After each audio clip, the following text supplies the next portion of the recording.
I've done the first log and I don't know, to me it looks pretty good.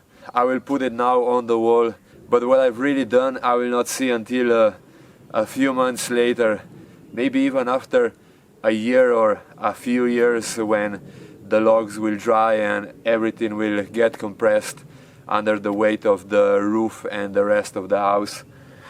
Because right now I've done the underscribing, and that means that the setting that I used on the Scriber for the saddle notch is 1 centimeter less than the scribe I did on the rest of the log.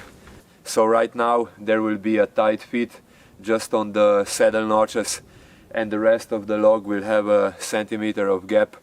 And then with time, when the logs will lose the water and they will shrink, they will drop down and everything should become tight. But I don't really know because I've never done this before, and I hope that I did all the settings right and I predicted how much the logs will shrink and all that stuff. But yeah, like I said, I will not see that until months later.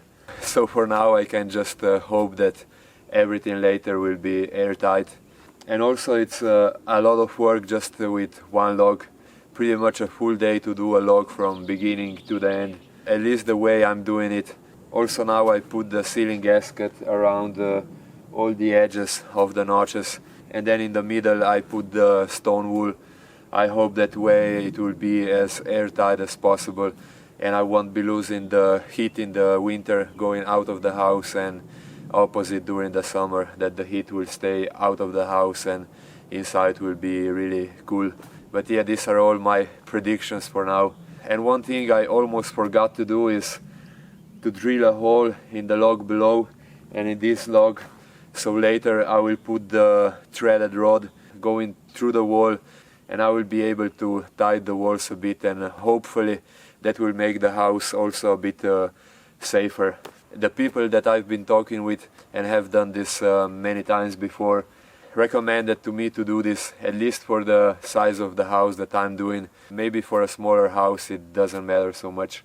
For most of the stuff, how to do the notches and all of these things, I have the book from Robert Chambers, and I really recommend the book from Robert Chambers to anyone that's starting with the log house building and has never done this before. Or also if you've done it before, I'm pretty sure you can learn something new from that book. To me it's helping really greatly. And a few days ago actually Robert wrote to me, and that for me was just an amazing moment. When I started building this, he to me was really great inspiration, one of the biggest inspirations for this project. And I don't know if I would have the courage without his book and his knowledge to start with this project. And also my friend that did his log cabin a few years ago was following his book, so that really is a great help to me. And I would like to say thanks to you, Robert, if you are watching, for sharing all those years of knowledge and experience with the rest of the people. And you just have to pay attention to a lot of things that you are doing and just take it step by step. And pretty much before you know, it's not really that difficult to do scribing or to cut the notches. Basically everything. You just have to trust yourself and trust that what you are doing will come right at the end.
I'm not sure yet where is the problem, but something else touches the log before the saddle, and nothing else should touch the log. Just the saddle should sit down perfectly on the other saddle. And I think this floor joist touches the log inside, and probably I didn't cut the notch deep enough. I will try to lower it down another time and really make sure where it's touching. And if the saddle won't sit down, there's pretty much no other solution than to flip the log and fix that.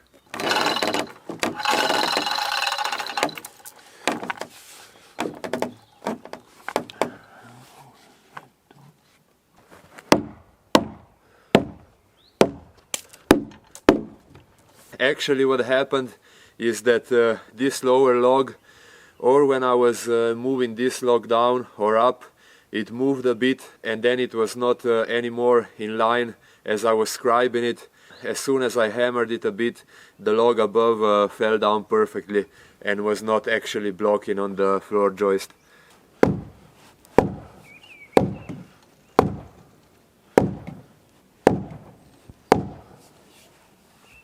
I've done a mistake by not drilling the holes for the threaded rod after I've cut the rough notch, and I had the log set for the scribing and everything else, because now I had to lift the log back up, but I'm not really sure if it's perfectly like it's gonna sit later. But if you do this after you do the rough notch, the log will sit later down perfectly like it is when you do the final scribe. I have to somehow transfer the hole from the bottom log up here and then just hope for the best that I get it perfectly in the hole below. But I think I'll need to have really a lot of luck to nail all 3 holes perfectly the first time. Anyway, there's not much that I can do than just drill the holes.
I really can't believe it that it goes perfectly through.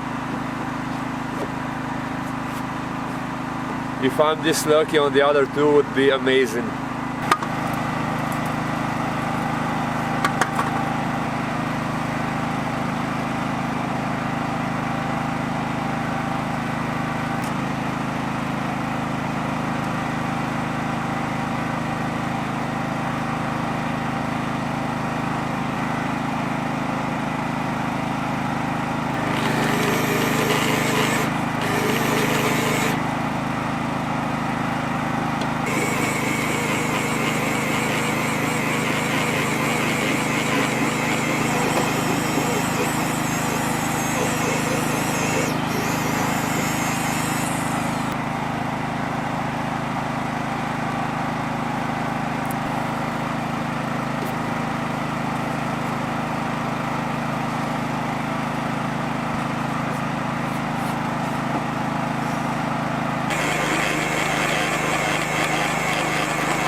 I just hope that also this last one goes through, and if it does, I don't even know what to say.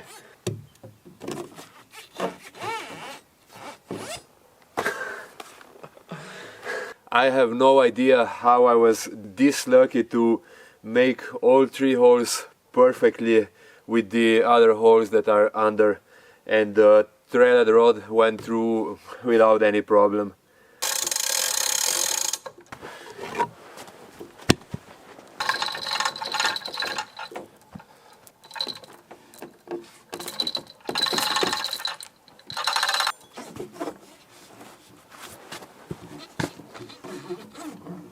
I have the first fully scribed log in place, and it's also the first full scribed log that I ever did, and I couldn't ask for a more difficult log to begin with.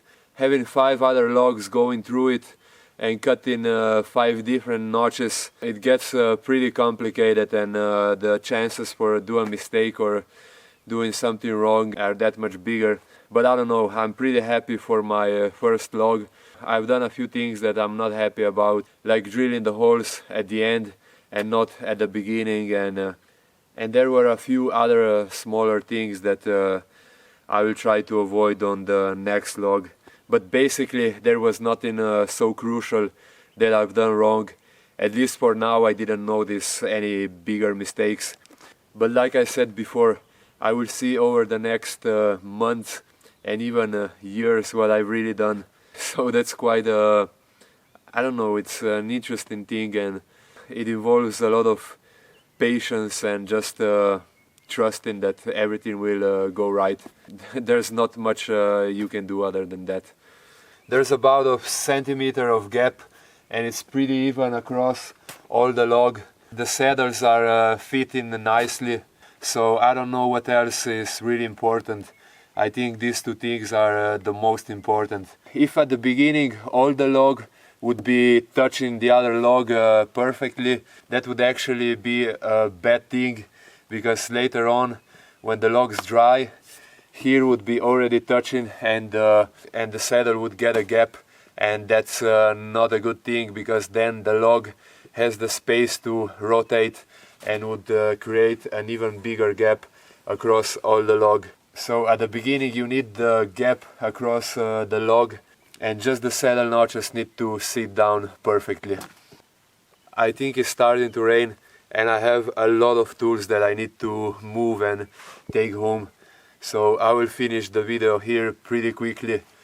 And actually I'm very happy about the rain, because it's I think all this year we didn't have a significant rain. So we have a drought, and the forecast is showing now rain for pretty much all week. So I'm not really sure how much I will be able to do here at the log house. I will try to do as much as I can, but I cannot really force it if it's raining. I'm happy to work and have the sun, but right now the nature really needs a lot of rain. Also it's the time when the trees and everything is starting to grow, so a week of rain wouldn't really be a bad thing. So thanks everyone for watching, for commenting, for all the comments on the last videos. So many nice words and positive things said about my work and about what I'm doing. It just again and again blows me away, all the positive response. And I don't know, I don't have the words to say thanks enough for all of that. Every time when I read the comments, I feel such a good energy, and I feel a really good vibration inside of me. It's something that means so much to me, and I wouldn't change for nothing. I would spend even another 5 hours every day if I would have to, and film everything that I'm doing, and then to edit and share the video. I would do it again from the beginning another time without even thinking twice.